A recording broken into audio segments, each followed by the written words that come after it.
ya basebo ne banyabo erinnya lyange nze Sam Mathias Mulumba wa Lukaga duka ekibabu Mayor wa Kyonna Town Council ali wansi wa National Unity Platform ekulembera President omulonde Robert Kyagulanyi Ssentamu. Nambudde buno nebaza Katonda okubeera nga yansobozesezza okubeera nga mpangula kaadi. Nebaza Katonda nnyo n'obulamu bwange bwonna. Mukama weebale nnyo kukinkolera.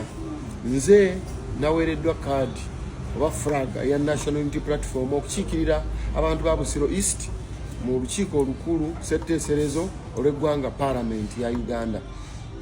Nebaza akakiiko k'okulonda olw'omulimu gwe kaakoze n'amaanyi n'amagezi, ate era nebaza abalonzi ku ground era nabo basobodde okuteekamu obwesige ne bagamba nti gw'osaanidde gw'olina otutwala mu Busiro empya. Ate era nebaza abantu mwenna abazze bansabira. Nebaza mbadde nvuganya nabo mwenna.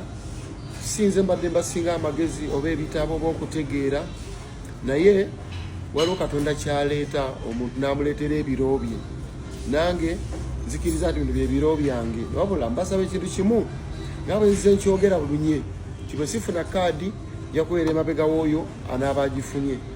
Nammwe baganda bange abatagifunye nkakasa nti mbadde mulina ebirowoozo ebirungi ebitwala Busiro East mu maaso, wabula nabasinza omukisa oba oli awo n'obuwagizi. Era nsaba nammwe mujje munneeyungeko ebirowoozo ebyo bisobole okubigatta ku byange for the betterment of Busiro East constituency, tusobole okugitwala mu maaso. Njabba noonyaako tukyali eno mu campaign ejjinja ne president, yabba noonyaako kinoomu twogeremu tulabe bwe tutwala ekitundu kyaffe mu maaso ate tuleme kutemaatema mu bululu. Nkakasa nti nno ffenna ababadde mu vetting process tuli basajja bakulu ababadde basaanira okuweebwa kaadi, naye mba nagifunye omu ate ngeri erina kufunibwa muntu omu, nja kubasaba tukwatagane tutambulire wamu. Ekyo Mukama nsaba buli omu amuwo okwefumiitiriza okungi ennyo n'amagezi ag'ekika ekyawaggulu nga tutwala pulezidenti waffe mu ntebe nga bwe yagambye nti ng'atwala Uganda empya, a new Uganda now, as the president is taking Uganda in a new Uganda now.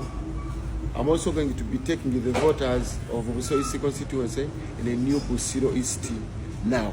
So tetukyalinayo budde bw'ogamba nti tomorrow but one next year, wabula kye mulina okumanya nti twetaaga Busiro empya olwaleero, twetaaga Uganda empya olwaleero. So mbaagala nnyo, mwebale nnyo, mwebalire ddala. Katonda abankuumire. Ssaabasajja Kabaka wa Buganda awangaale.